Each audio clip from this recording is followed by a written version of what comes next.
நீங்கள் செய்ய வேண்டிய காரியங்கள் என்னவென்றால், அவனவன் பிறனோடே உண்மையை பேசுங்கள், உங்கள் வாசல்களில் சத்தியத்துக்கும் சமாதானத்துக்கும் ஏற்க நியாயம் தீருங்கள்.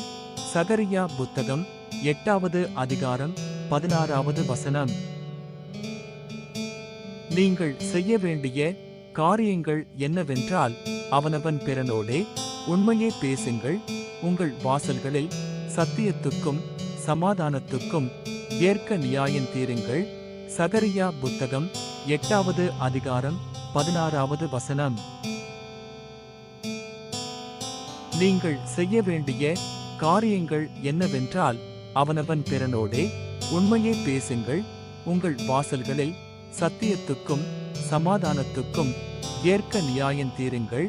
சகரியா புத்தகம் 8வது அதிகாரம் 16வது வசனம்.